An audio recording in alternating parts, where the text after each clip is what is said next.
Welcome to Financial Aid, an Introduction. In this presentation, we will give you an overview of how to view your financial aid in Banner and other important financial aid policies. Since the Financial Aid Office deals primarily with federal and state financial aid resources, the first step is to complete an application. We must have an application on file to set up your eligible financial aid. We recommend you complete both the free application for Federal Student Aid, or FAFSA, and the state application known as the GSF app.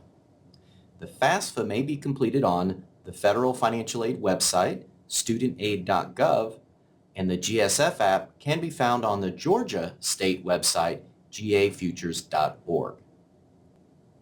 Why do the FAFSA? The FAFSA is a one-stop application that not only reviews you for your federal aid opportunities, such as Pell Grant and federal student loans, but also will allow us to review your HOPE or Zell Miller eligibility as well. However, keep in mind the FAFSA must be completed each academic year. The application usually becomes available on October 1, the year prior to the start of the fall semester. FAFSA applications are valid from fall semester through the following summer semester each year. The GSF app only needs to be completed once and is good for 10 years, but this will only allow us to review you for your HOPE and Zell Miller eligibility. It usually takes about a week for UNG to load a FAFSA into the student portal known as Banner. Clicking on the financial aid link will take you to the financial aid homepage. This is where you will be able to see if you have any unsatisfied requirements that need to be completed before your financial aid offer will be available. Of note, the first time you log in, you may see the response required question as seen here. This question provides the Financial Aid Office authorization to apply your financial aid funding to non-institutional charges, such as bookstore charges, library or parking fines, and others. Financial aid will still post to your student invoice for institutional charges, such as tuition and mandatory fees, and housing food costs, if you live on campus without this authorization. Continuing with the review of unsatisfied requirements, you can see that in this example, we are requesting the Social Security card, most likely to resolve a conflict with the Social Security number on the FAFSA and the student's account in Banner. If you have an unsatisfied requirement, you may click the drop-down arrow for more information, which will include instructions on how to satisfy this requirement. Once your requirements are all satisfied, or are in the green, the next step is to review your financial aid offer. To view your financial aid offer, click on the Offer tab at the top of the financial aid homepage. Take note that you are in the correct aid year. In the top right corner, you can see a drop-down box. Remember, aid years correspond to academic years which begin in the fall semester and end in the following summer semester. As you review the offer information, you will see a section labeled Cost of Attendance. This is an estimate of your possible costs during the academic year. This is not your bill with the university. Your student invoice shows the direct charges from the university, and we'll discuss this in a future slide. This information is here to assist you in budgeting your finances for the academic year and to consider costs such as personal expenses, books, supplies, and transportation costs throughout the year. This information is based upon an average student, and all items may not apply to you. If you scroll further down, you'll find the Grants and Scholarships section. Grants and scholarships do not need to be repaid, and therefore your eligible amount is automatically accepted. This is an opportunity to review your financial aid offer and confirm funding you expect to be present there, such as HOPE Scholarship. If you feel you are eligible for HOPE or Zell Miller, but do not see it scheduled, you should contact our office so we may review your eligibility.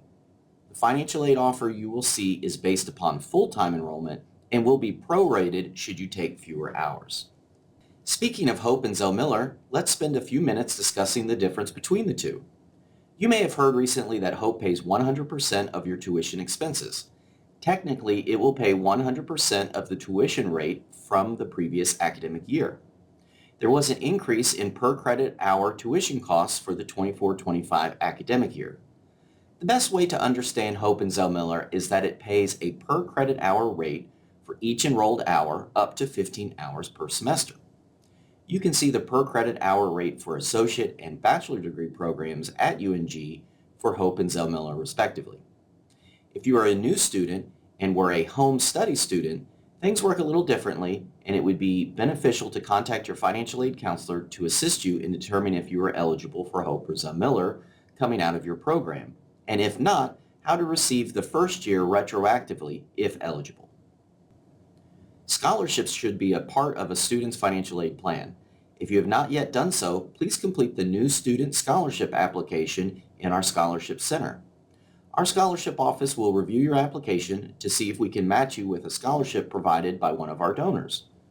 Of course, you should also be researching outside scholarships throughout your time in college.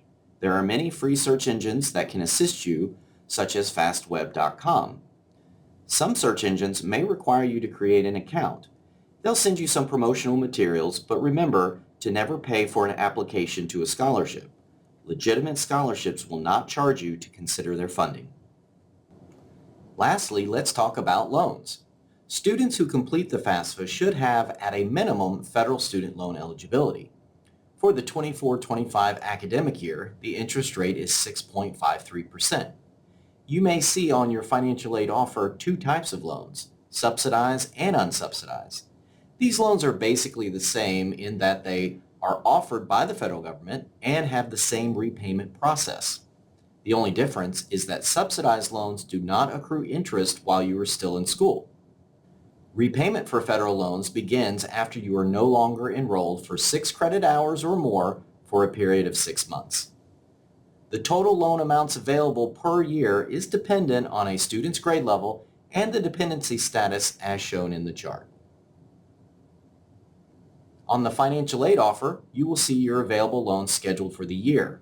Unlike grants and scholarships that are automatically applied, since loans need to be repaid, a few steps are required to receive them.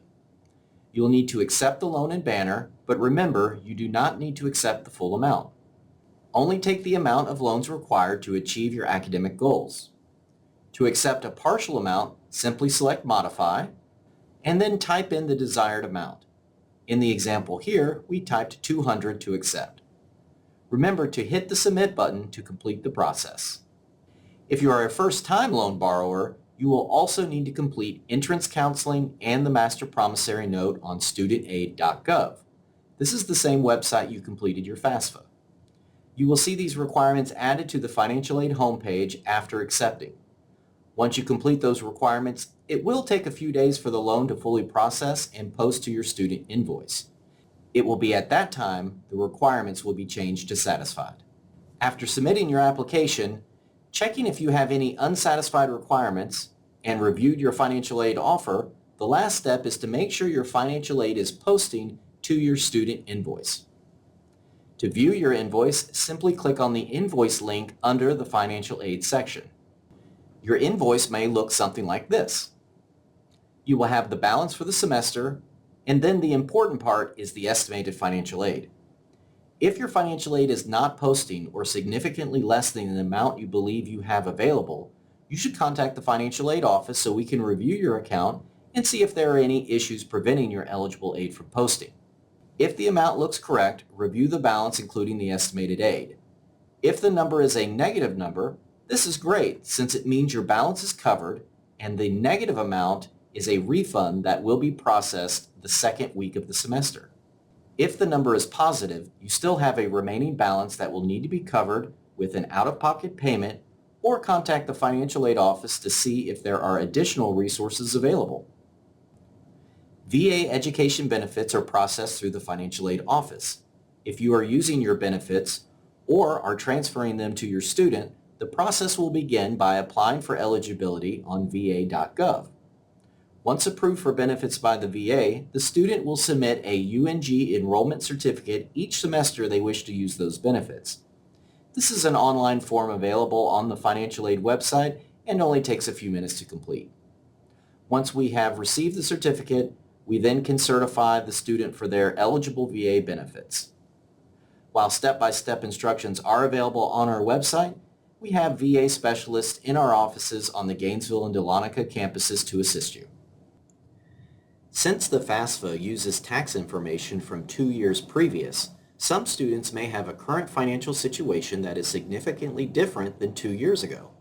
After you've submitted your FAFSA and your financial aid office has received it, you should speak to your financial aid office to see if your situation warrants what is known as a special circumstances review. Generally, this will include instances of a parent losing employment, medical expenses, or other situations that were beyond your control. If completing an application for a review, it is usually necessary to provide supporting documentation. If your evaluation is approved, your financial aid offer will be adjusted to reflect your current financial situation.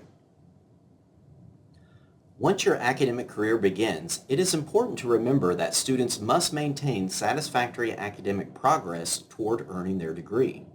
This means for federal aid, a student must maintain an overall GPA of 2.0 or better and earn credits in 67% of their attempted coursework.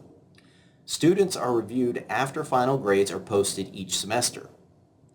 If you're receiving Hope or Zell Miller Scholarship, an overall GPA of 3.0 or 3.3 respectively is required to remain eligible.